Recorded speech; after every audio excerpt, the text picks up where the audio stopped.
사랑합니다. 먼저 화면을 보시죠. 네, 사람의 격과 수준을 뜻하는 품이라는 단어입니다. 이 품이라는 단어는 입구자 3개가 쌓여져서 형성된 단어죠. 사람이 말과 말을 쌓이면 그 사람의 품격이 드러난다는 것이 이 한자의 의미라고 할 수 있습니다. 내려주시죠. 네. 그 사람의 성품과 또 그 마음에 무엇이 있는지, 그 마음에 무엇이 있는지 분명 우리는 그 사람이 구사하는 말을 통해서 살펴볼 수 있어요. 그 사람의 성품을 확인할 수 있죠.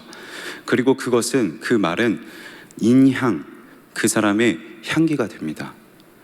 그렇다면 하나님의 백성인 우리 그리스도인들의 마음에는 어떠한 마음이 있어야 할까요? 우리가 하나님 앞에서 뿜어내는 우리의 향기는 어떠한 향기여야만 할까요? 오늘 말씀에는 예수님께서 비유를 들어 말씀하시는 그 내용이 기록되어 있습니다. 이 비유에는 2사람이 등장하는데요, 바로 바리새인과 세리입니다. 그런데 본문의 저자인 누가는요, 단순하게 바리새인과 세리가 성전에 올라가서 기도한다 라고 기록하는 것이 아니라 하나는 바리새인이요 하나는 세리라고 기록하고 있습니다. 분명하게 이 두 사람을 분명하게 구분 짓는 것처럼 볼 수 있는데요, 이것을 원문 그대로 직역하면요, 하나는 바리새인이요 그 바리새인과 전혀 다른 세리다 라고 해석할 수 있습니다. 바리새인과 세리는 완전하게 다른 존재, 전혀 완전하게 반대되는 대상이라고 누가복음의 저자인 누가가 기록하고 있는 것이죠.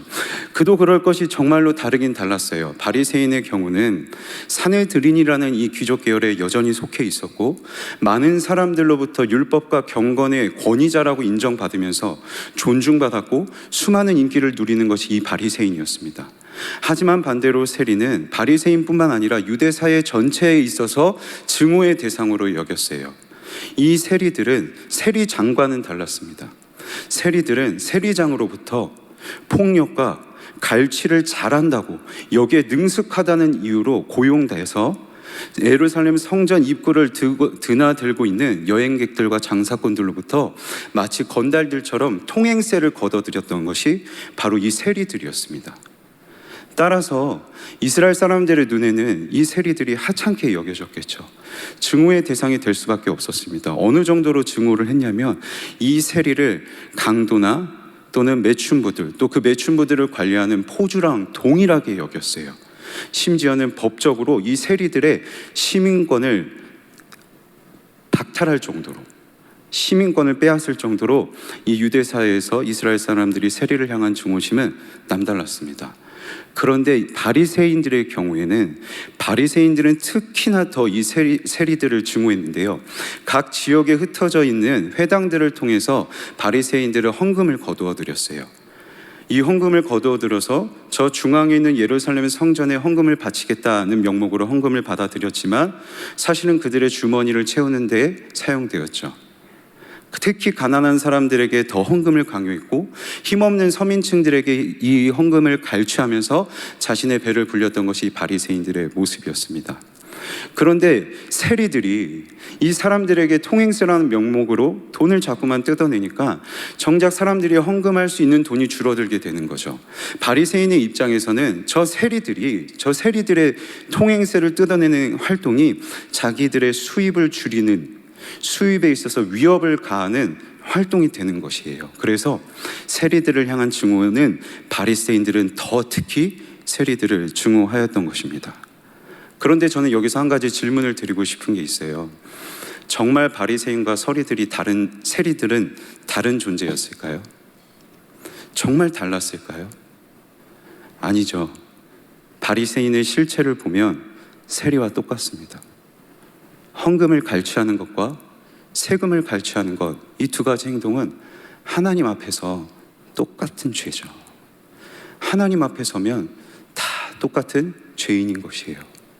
그렇다면 무엇이 다른 것일까요? 무엇이 다르기에 누가는 하나는 바리새인이요 하나는 세리다라고 분명하게 구분지어서 기록하고 있는 것일까요? 결정적으로 다른 것이 하나 있죠. 저는 서두에 한 사람의 말이 그 사람의 성품을 드러내고 그것이 인향, 그 사람의 향기가 된다고 말씀드렸습니다.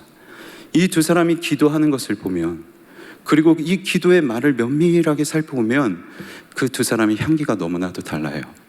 각자 똑같이 하나님 앞에 기도하는 똑같은 행위를 하고 있는데 그 말을 보면 하나님께 뿜어내는 두 사람의 향기가 전혀 다르다는 것을 저와 여러분은 확인할 수 있습니다. 바리새인의 모습을 보십시오. 그는 따로 서서 소리 내어서 손을 들고 하나님 앞에 기도합니다. 이스라엘 사람들은 기도할 때요, 소리를 내어서 기도하지 않습니다. 소리를 내서 기도한다고 해도 옆 사람이 잘 들리지 않게 아주 작은 소리로 기도한다고 합니다. 왜냐하면 큰 소리로 기도하는 것은 무례한 행위라고 생각했기 때문이죠. 그런데도 이 바리새인은 성전 중앙에서 하나님을 향하여 손을 높이 들고 큰 소리로 하나님 앞에 외치며 기도합니다. 그만큼 자기 자신을 드러내고 싶어 하는 거예요. 자기 자신에게 자신이 있어요. 그래서 이렇게 기도하죠. 하나님이여, 나는 다른 사람들 곧 토색, 불의, 간음하는 자들과 같지 아니함. 그리고 저 세리와도 이 세리와도 같지 않음을 감사하나이다. 스스로에게 만족하고 있는 이 바리새인은요, 다른 사람과 나를 비교하고 있어요. 단순히 비교하는 정도가 아닙니다. 이 세리라고 번역되어 있는 이 문장을 헬라어 그대로 직역하면요, 이 사람 세리를 이라고 해석할 수 있습니다. 이 사람이라고 해석되는 이 헬라어 후토스는요, 한 사람을 능멸하고 조롱하고 모욕할 때 사용하는 단어예요. 바리새인은 자기와 다른 사람을 비교하고 그 사람을 멸시하면서 자신의 우월한 모습을 뽐내고 있는 것이죠. 그렇다면 이 바리새인이 하나님 앞에 드러내고 있는 그 향기는 어떠한 향기일까요? 바로 자기의 의로움입니다.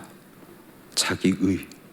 이게 그가 하나님 앞에서 향기를 뿜어낸다고 하지만 그 향기는 하나님 보시기에 자기의밖에 될 수 없는 것이죠. 그리고 그가 이렇게 자기의 의로움을 뽐내고 있는 근거는 자기가 얼마나 율법을 바르게 지키고 있는지 그 율법의 행위의 근거를 두고 있습니다. 이렇게 말하고 있죠. 나는 1회에 2번 11조 금식을 하고 내 소득의 11조를 하나님 앞에 드립니다. 일주일에 2번 금식한다는 것은 율법의 규정을 뛰어넘는 것입니다. 율법은 대속제일, 이 1년에 딱 한 번 금식하도록 규정하고 있는데 일주일에 2번이나 금식하고 있다는 것은 그 율법의 규정을 뛰어넘고 있는 것이죠. 또한 바리새인들은 소득의 11조뿐만 아니라 자기가 먹고 사용하는 11조, 즉 소비에 대한 11조까지 하나님 앞에 드렸습니다. 이 역시 율법의 규정을 뛰어넘고 있는 것이에요. 그래서 자신이 율법의 규정을 넘으면서까지 탁월하게 지키는 그 행위를 은연중에 하나님 앞에 뽐내면서, 하나님 이 정도면 저 괜찮지 않습니까? 저 이 정도면 인정받을 수 있는 것 아닙니까? 하면서 하나님 앞에 자랑하고 있는 것이죠. 그런데 이 바리새인의 기도를 보면요, 하나님께서 나에게 무엇을 해주셨는지, 하나님이 나에게 어떤 분이 되어주시는지에 대한 고백은 없어요. 자기의 행위만 있고 자기 자랑만 드러나고 있죠. 그렇다면 예수님께서 이 바리새인의 향기, 이 기도를 향기롭다라고 여기실까요? 아닙니다. 예수님은 그 기도를 보시고 전혀 기뻐하지 않으세요. 14절을 보시면 예수님께서 바리새인을 호칭하실 때 저 바리새인이라고 호칭하십니다. 이 역시 직역하면 저 사람 바리새인이라고 해석할 수 있어요. 바리새인은 세리를 능멸할 때 이 사람 세리라고 능멸했는데 예수님께서는 그 표현 그대로를 사용하시면서 저 사람 바리새인, 세리를 능멸했던 그 바리새인을 향하여 오히려 저 사람 바리새인이라고 그 바리새인을 아주 차갑게 부르고 계세요. 이것이 예수님의 시선입니다. 자기의 의로움을 뽐내고 있는 사람에 대한 예수님의 시선이에요. 사랑하는 성도 여러분, 우리도 이 예수님의 시선을 가지고 우리의 신앙, 또 우리의 신앙생활에 대해서 한 번 더 냉정하고 차갑게 점검할 필요가 있습니다. 우리의 열심히 있는 행동을 보면서 우리는 우리의 신앙이 괜찮고 우리의 믿음 이 정도면 괜찮다라고 우리 역시 생각할 수 있기 때문이죠. 하나님, 제가 얼마나 예배를 잘 드렸습니까? 하나님, 제가 얼마나 말씀과 기도를 가까이 합니까? 하나님, 또 제가 얼마나 교회에서 열심히 봉사를 하고 있습니까? 이 정도면 저의 믿음 괜찮다고 볼 수 있는 것 아닌가요? 우리 역시 이렇게 하나님 앞에 마음으로, 우리의 생각으로 기도할 수 있기 때문입니다. 하지만 우리가 꼭 기억해야 할 것이 있어요. 우리가 기억해야 할 것이 무엇이냐면요, 바리새인이 자기의 의를 드러내는 이 기도를 한 곳은 바로 거룩한 장소인 성전이었습니다. 그리고 그는 거룩한 행위였던 이 기도를 통해서 자기의 의를 뽐내었습니다. 거룩한 장소, 거룩한 행위였습니다.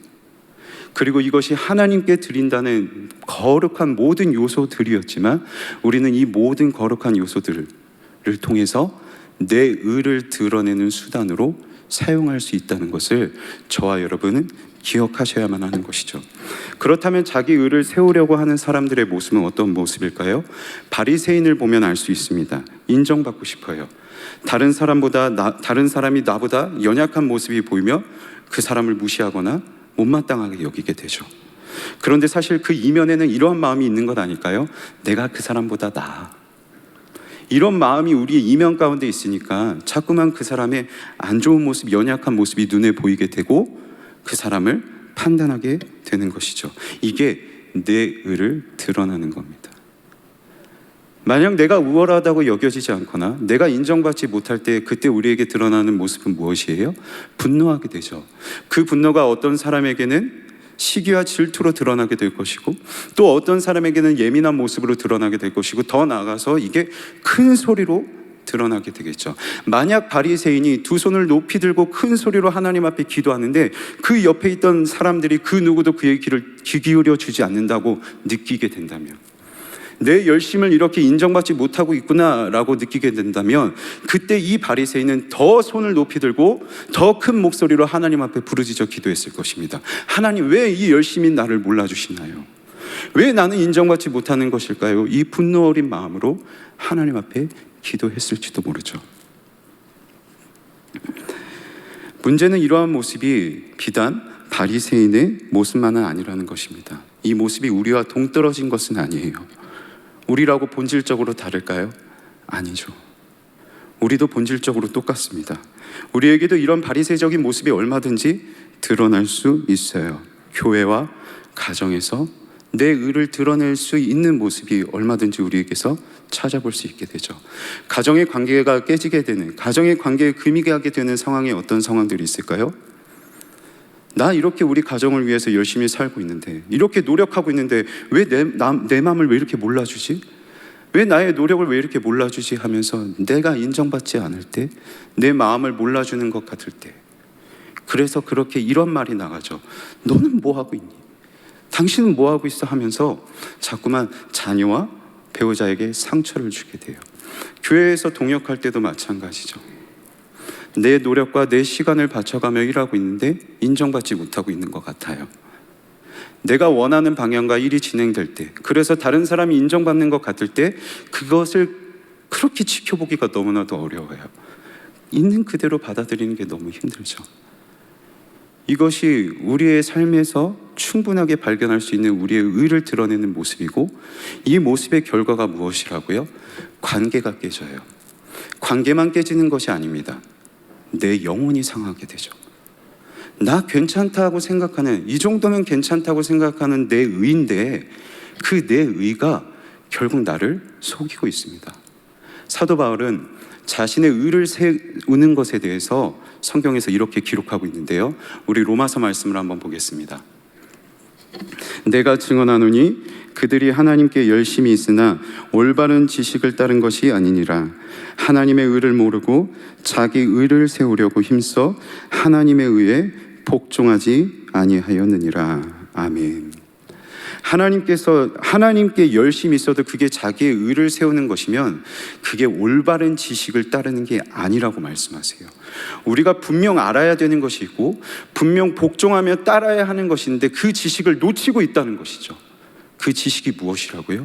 하나님의 의래요. 자기 의를 세우는 것은 하나님의 의를 모르고 있는 것이고 하나님의 의에 복종하고 있지 않다는 말씀이에요. 의라는 것은 무엇일까요? 의는 어떤 윤리적인 규범을 성실하게 이행하는 것을 의라고 하지 않습니다. 의는 관계 맺는 것이에요. 관계를 정하는 것이 의예요. 따라서 하나님의 의라는 것은 하나님께서 우리와 어떠한 특별한 관계를 맺어주셨다는 것, 하나님과 우리 사이에 맺어진 그 특별한 관계가 하나님의 의라는 것이죠. 그 관계는 무엇인가요? 죄인인 우리를 부르셨죠. 우리를 부르시고 의롭게 여겨주셨죠. 의롭게 여겨주셨을 뿐만 아니라 십자가로 막힌 담을 허무시고 하나님 계신 그 보좌 앞으로 담대히 나아가서 우리의 삶이 하나님께 예배하는 삶을 살아가게 하시고 우리의 삶이 하나님을 섬기는 삶을 살아가도록 우리의 삶을 그렇게 변화시켜 주셨죠. 우리의 자격 있음 때문인가요? 우리의 능력 때문에 우리가 하나님 앞에 예배할 수 있고 주를 위하여 일할 수 있는 것일까요? 아니죠. 다 하나님의 은혜예요. 이게 하나님의 의예요. 그래서 우리가 하나님의 의 앞에 나아가 그 의를 알고 하나님의 의를 복종하게 된다면 우리에게서 발견되는 것은 단 한 가지에 불과합니다. 내가 무엇을 잘하는지 감추어져요. 나는 죄인이고 이런 나를 부르신 하나님의 의만 발견하게 되는 것이죠. 그래서 하나님의 의 앞에 서면요, 자랑할 수 있는 것이 없습니다. 하나님께 내세울 수 있는 것은 단 한 가지도 없다는 것을 발견하게 돼요. 제가 말씀을 묵상하고 기도하다가 하나님께서 제 마음에 이렇게 물으시는 것 같았어요. 종문아, 일산교회에서 너가 몇 번째로 가는 죄인인 것 같냐?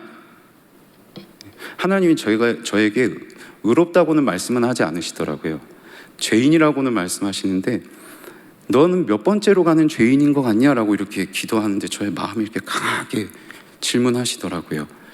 그러면서 제가 속해 있는 모든 공동체의 사람들, 우리 동역자들과 모든 사람들의 얼굴이 이렇게 한 명씩 떠오르면서 비교가 되는데 제 마음에 이렇게 울림으로 오는 게 내가 진짜 제일 심각한 죄인이구나.